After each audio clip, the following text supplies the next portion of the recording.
Bonjour à tous et bienvenue dans le Jour Pop Off, le format sans filet et sans filtre du Jour Pop. C'est le numéro 5 déjà et aujourd'hui nous allons parler de Dua Lipa et de son nouvel album Radical Optimism. C'est parti, jingle. Alors je suis super content de refaire ce format off parce qu'en fait vos retours sont trop cool dessus.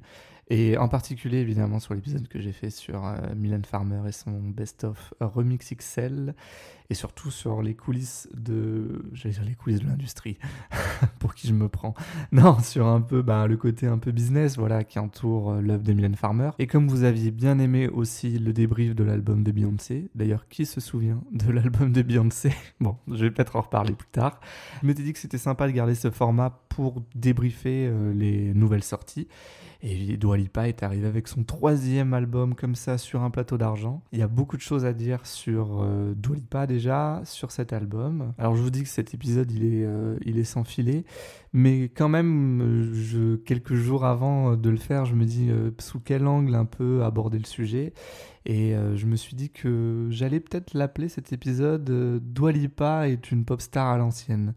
Parce que je trouve qu'avec cet album, et même avec le précédent en tout cas, elle fait vraiment une exploitation à l'ancienne, comme les pop stars des années 90-2000 pouvaient en faire. Et moi je trouve ça assez réjouissant, enfin, c'est forcément quelque chose qui me parle. Quelque part c'est peut-être un peu en dehors des codes actuels, d'autres de ces concerts, j'allais dire, et j'ai pas trop envie de comparer les albums et les pop stars entre elles, parce que finalement chacune trace sa route et fait ses choix. Mais là, ce printemps, en tout cas, on a eu pas mal de grosses sorties. Ariana Grande, Beyoncé, Taylor Swift, évidemment. Il y a Billie Eilish qui arrive.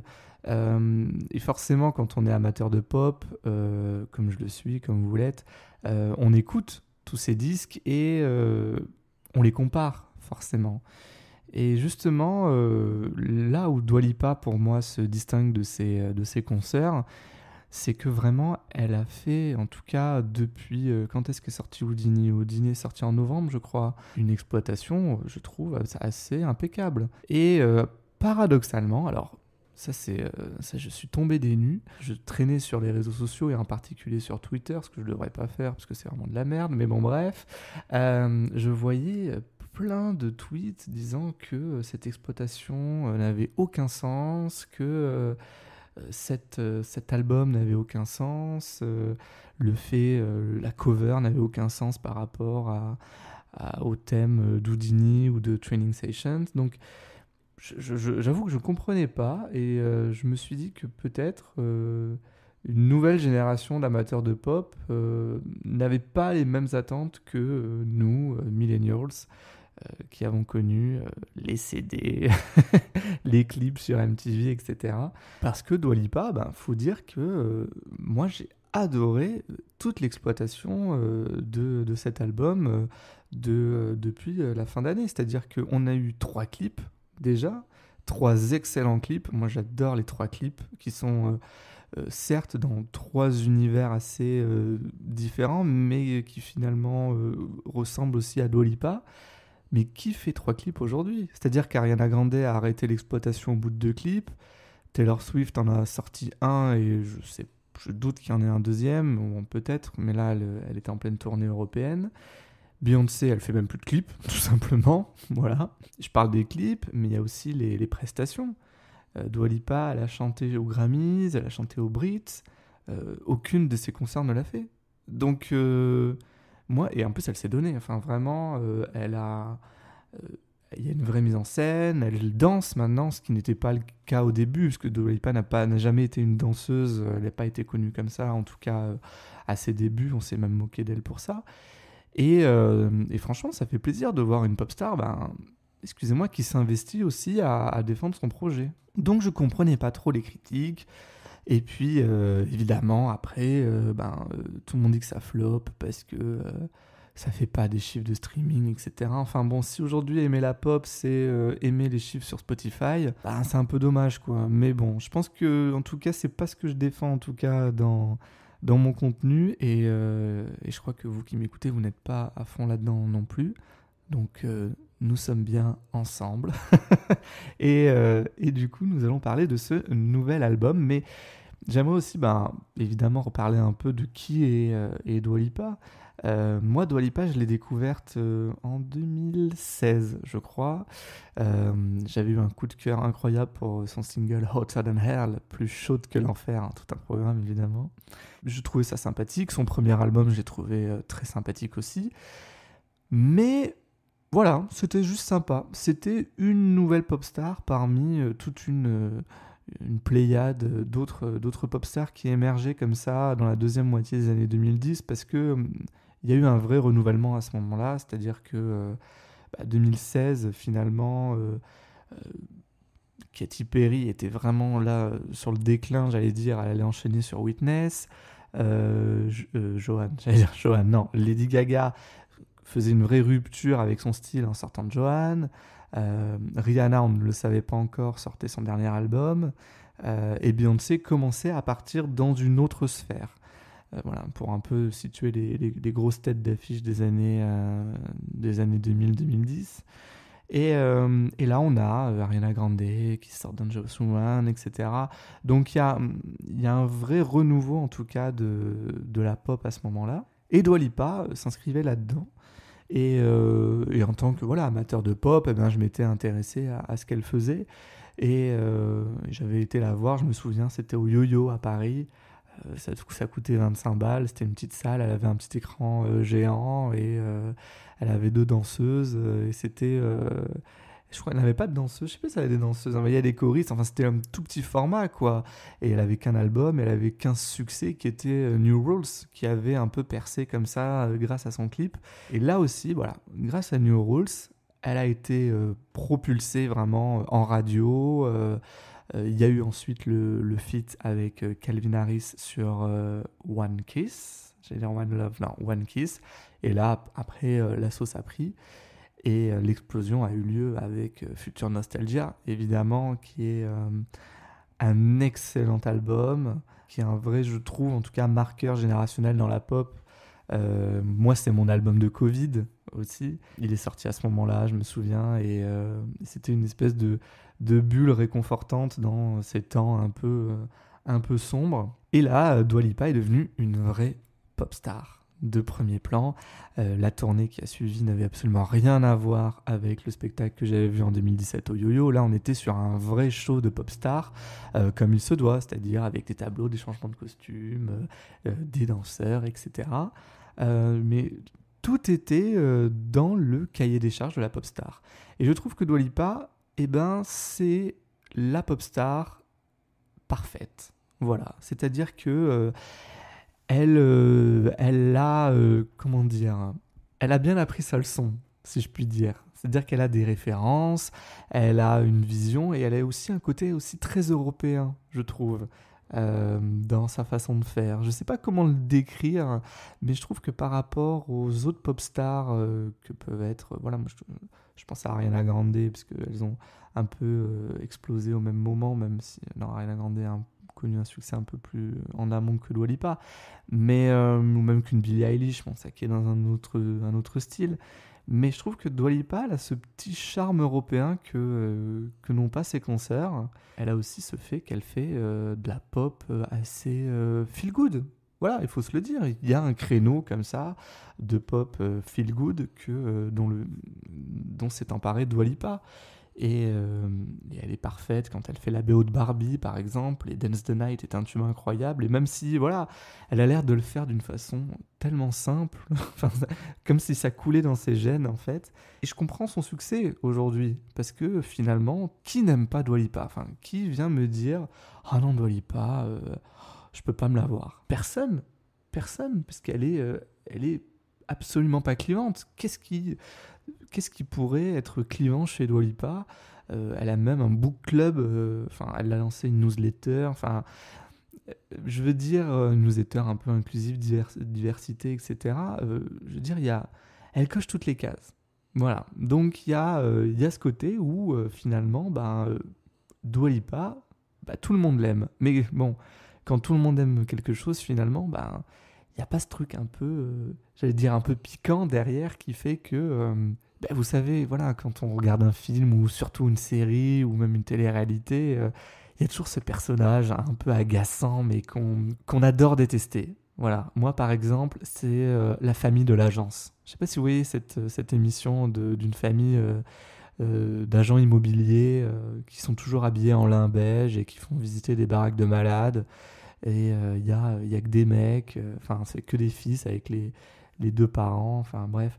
Et ils sont détestables. Enfin vraiment, personnellement, je les déteste, mais je peux pas m'empêcher de regarder. Et de regarder pour les détester. Enfin, il y a un côté un peu comme ça, je trouve. Et une pop star qui symbolise absolument ça, c'est Taylor Swift aujourd'hui.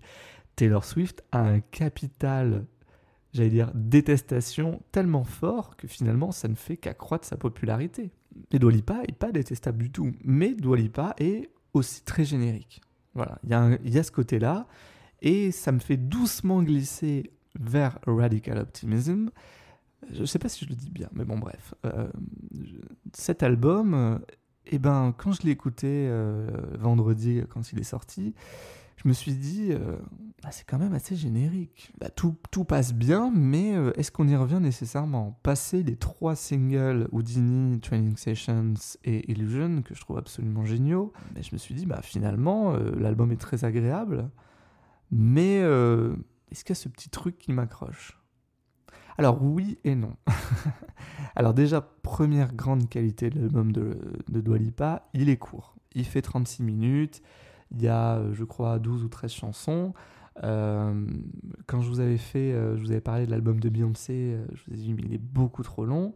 Je vous ai pas encore parlé de l'album de Taylor Swift qui fait 2h31 morceaux, mais je trouve que voilà, 36 minutes, alors c'est un poil court, mais pour moi un album parfait, il fait 45 minutes. Donc il manque peut-être une ou deux chansons, mais en tout cas, quand j'arrive j'arrive à la fin de cet album, je l'ai écouté, je sais pas, 4-5 fois, je l'ai même écouté juste là avant de lancer le rec de l'épisode. Et je me suis dit, il est quand même agréable cet album, il est quand même agréable. Mais il y a un deuxième truc qui me vient en tête, et là ça va soulever un gros sujet. Je me suis dit, mais qu'est-ce que je sais de Dua Lipa à la fin de cet album? Qu'est-ce que j'apprends d'elle?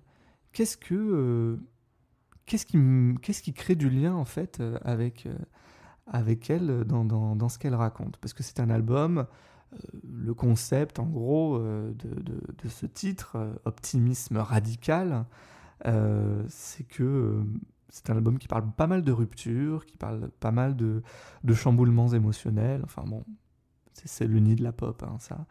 Mais avec un parti pris de le faire de façon joyeuse et optimiste et dansante. Et là-dessus, c'est totalement réussi. Elle parle de rupture, elle parle de déception, et c'est vrai qu'en écoutant les chansons, les paroles, je me disais, ah ben tiens, de qui elle parle dans cette chanson-là? Est-ce que French Exit est en rapport avec Romain Gavras? Est-ce que Happy For You est en rapport avec le frère Hadid, avec qui elle, je le dis le frère Hadid parce que j'ai oublié son prénom, avec qui elle sortait juste avant Future Nostalgia ou durant Future Nostalgia? Et là, je me suis dit, mais merde, en fait, je suis complètement matrixé par Taylor Swift. Parce que les chansons d'une pop star ne sont pas forcément en rapport avec ses ex.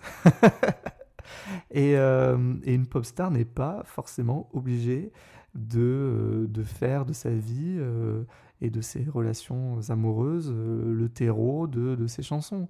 Et c'est là aussi où je me rends compte que, en fait, oui, Taylor Swift a de par sa production incroyable, et quand je dis production incroyable, c'est-à-dire le rythme de produire des albums et de faire du storytelling en permanence. En fait, aujourd'hui, maintenant, enfin, personnellement, ma façon d'écouter de la pop a changé. C'est-à-dire que aujourd'hui, je raisonne comme un Swiftie presque, en me disant, ah mais elle parle de qui? Mais qu'est-ce qu'elle veut dire là-dedans? Est-ce qu'il y a un sens caché, etc. Alors que non, en fait, la pop, c'est pas nécessairement que ça. Taylor Swift l'a instauré parce qu'elle a fait ça très intelligemment en reprenant finalement ce qui est la base de la country music. La country music, c'est parler de sa vie, parler du quotidien en chanson, et Taylor Swift vient de la country, et hop, elle a glissé ce style-là dans la pop. Et elle le fait à merveille. Elle a un sens du storytelling, de la formule, mais incroyable. Taylor Swift est vraiment une des autrices pop les plus fortes de sa génération. Et ça, tout le monde est OK pour le dire, et c'est ce qui fait son succès. Dua Lipa, elle écrit ses chansons, et elle écrit très bien, mais je veux dire, je prends pour moi la meilleure pop star qui soit, qui est Madonna. Madonna n'a pas écrit sur ses ex en permanence, sur sa vie, etc.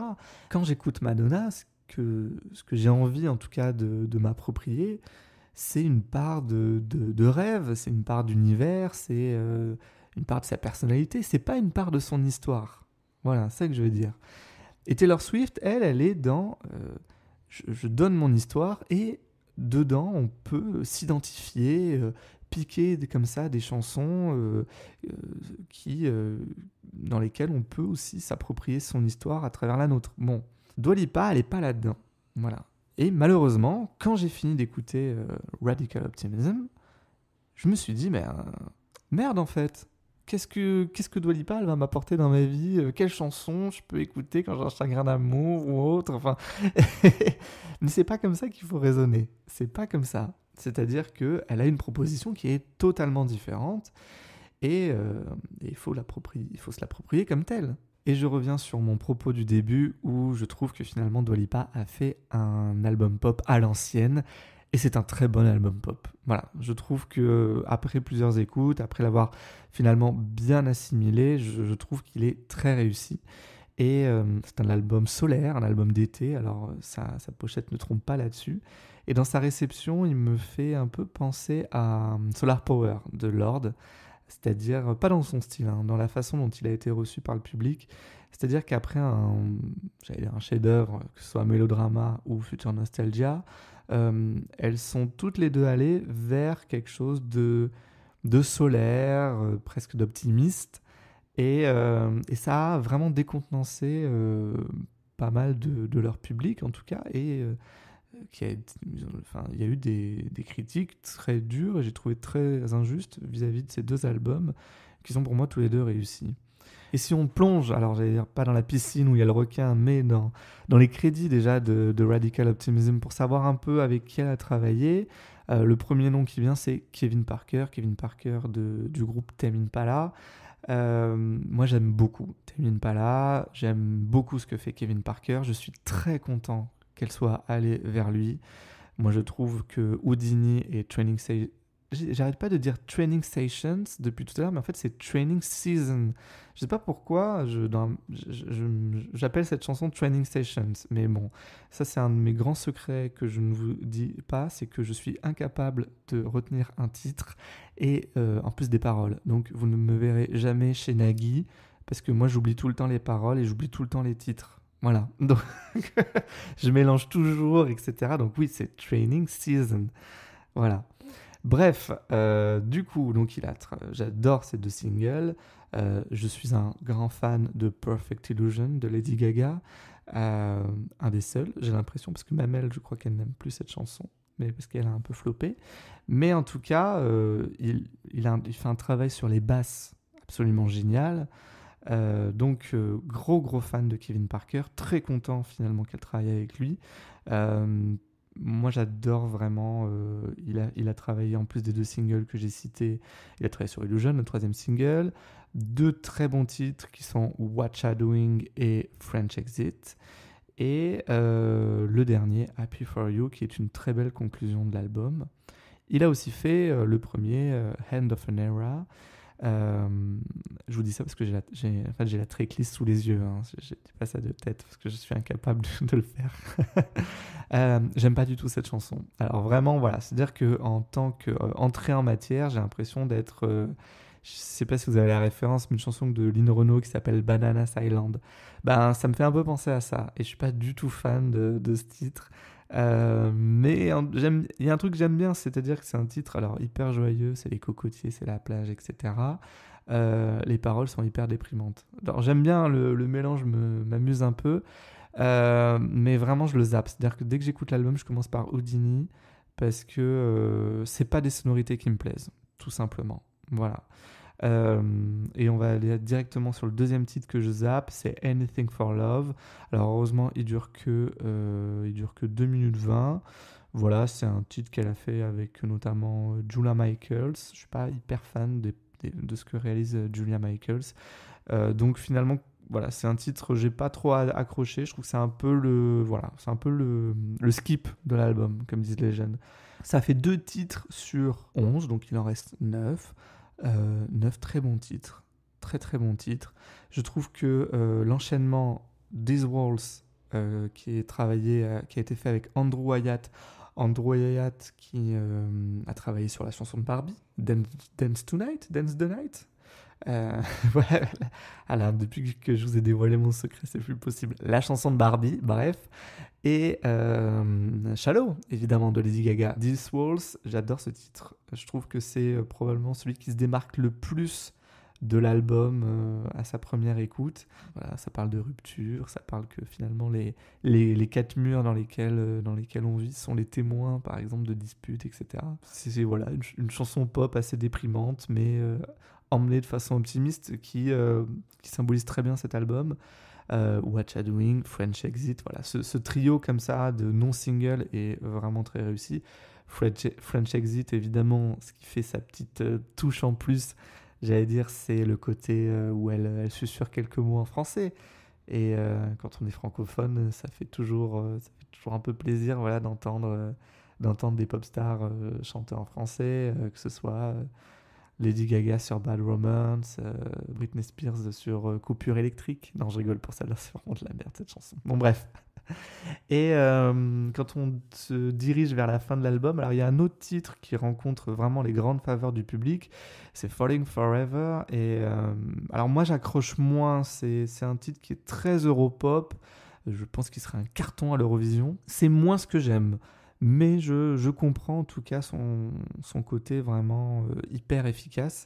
Un peu moins fan aussi de Maria qui arrive en avant-dernière position dans la tracklist, qui est aussi dans mon classement aussi en avant-dernière position de cet album. Donc un album très agréable à écouter et sur lequel on revient. Voilà, c'est-à-dire que quand je vous ai un peu fait ma petite blague sur Beyoncé au début de l'épisode, où je dis mais qui se souvient de l'album de Beyoncé, personnellement je l'écoute plus du tout, l'album, aussi aidé par le fait que Beyoncé est totalement absente.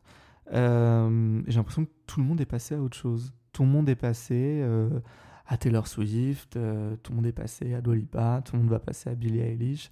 Donc bon, après je traîne pas trop, j'ai pas trop de Beehive dans les gens que je suis, donc peut-être que voilà, je passe à côté d'un vrai engouement pour Cowboy Carter. Mais en tout cas, voilà, c'est-à-dire que ce Radical Optimism, j'y reviens. Et ça, c'est quand même le signe que c'est un album réussi. Est-ce que l'album est optimiste ? Oui.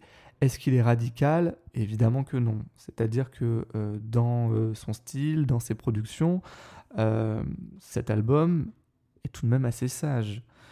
C'est-à-dire que les titres les plus impactants sont les 2 premiers singles, Houdini et Training Season. Même Illusion, qui est un très bon titre, finalement, c'est vraiment le titre fort pop d'accroche du disque. Mais il n'y a pas ce côté radical, en tout cas dans les productions. Peut-être que voilà, j'aurais aimé être un peu plus chamboulé sur certains morceaux, comme j'ai pu l'être quand j'ai découvert Future Nostalgia. C'est-à-dire sur Future Nostalgia, il y a des titres vraiment où j'en ai été fou dès leur sortie. Physical est un titre incroyable.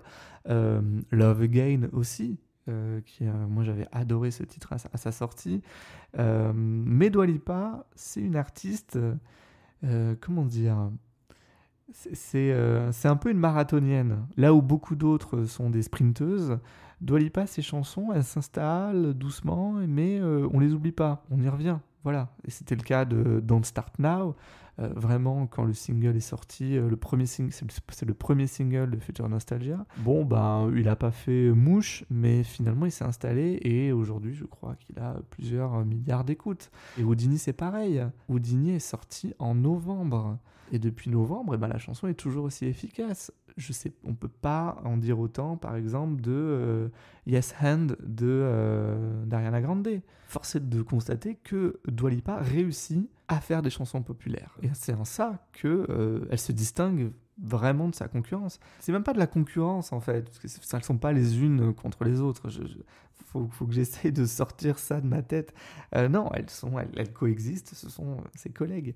Et je trouve que, justement, cet album, comme Solar Power aussi de Lorde, c'est un album qui s'apprécie davantage au fil des écoutes, et surtout parce que, comme je l'ai déjà dit, on y revient. Donc j'ai très hâte d'être à cet été, j'ai très hâte qu'il fasse beau, parce que là, il fait absolument dégueulasse. C'est-à-dire que là, en tout cas, j'ai enregistré, pendant l'enregistrement, il y a eu un déluge de pluie, vraiment, donc c'est pas du tout le mood pour écouter cet album. Mais je pense qu'il se fera une vraie place au cœur de l'été. Je suis très curieux de voir ce qu'elle va faire avec sa mini-tournée qui passe aux arènes de Nîmes. Alors personnellement, j'ai pas pris de place parce que je trouvais que c'était beaucoup trop cher pour pas une vraie tournée. Voilà. Donc j'aime beaucoup Dua Lipa, mais je crois que voilà, ça frôlait les 200 euros. J'étais pas prêt à les mettre pour Dua Lipa. Voilà, disons-le. Donc si vous y allez, j'ai hâte d'avoir vos retours. Moi, je vais attendre le Radical Optimism Tour. J'espère qu'il y en aura un. Je pense qu'il y en aura un. Et je pense qu'elle va faire ce que ferait une excellente pop star, c'est-à-dire faire un excellent show pop. Mais voilà, j'arrive pas toujours à me sortir de la tête cette notion que Dua Lipa, elle manque toujours d'un petit truc. Je sais pas comment vous le dire, mais...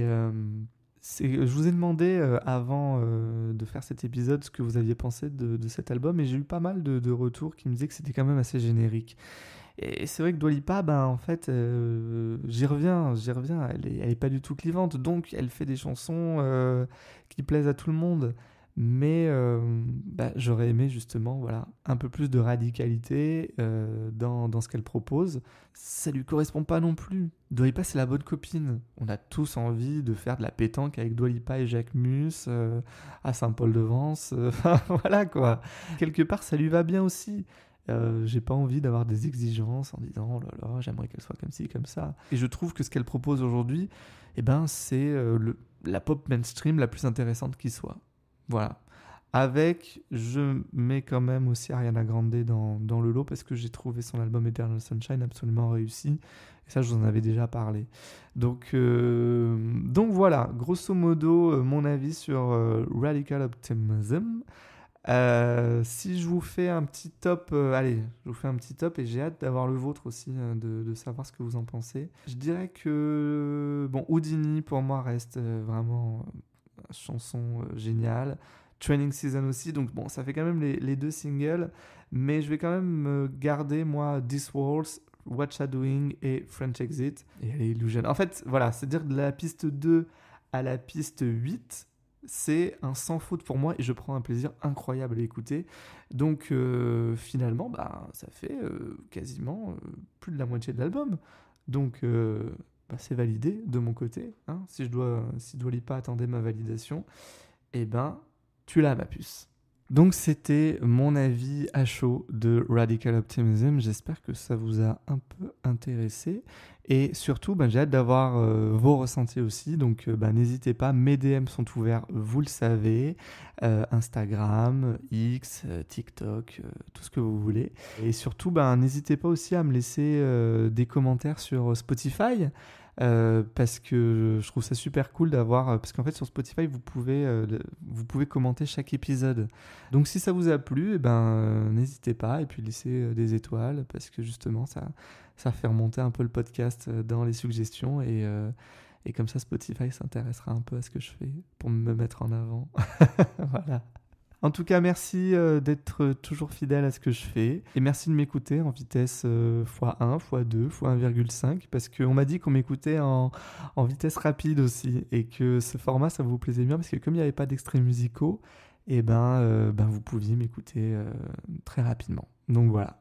Donc merci en tout cas pour votre fidélité une nouvelle fois, mais je vous le redis, mais parce que ça compte beaucoup pour moi et ça me fait super plaisir en fait de voir vos retours, de voir que ce que je fais ça vous intéresse, donc c'est beaucoup trop cool. Allez, petit exclu, vous vous en doutez, le prochain épisode ce sera sur Taylor Swift à l'occasion de ses concerts et de sa tournée. Moi je vais la voir à Lyon forcément, donc je vais la voir début juin. Mais bon, je suis déjà totalement spoilé par le spectacle qu'on a vu en long, en large, en travers. Mais j'ai hâte de le voir et j'ai hâte aussi de vous en parler. Merci de m'avoir écouté, je vous embrasse et je vous dis à bientôt. What you waiting for?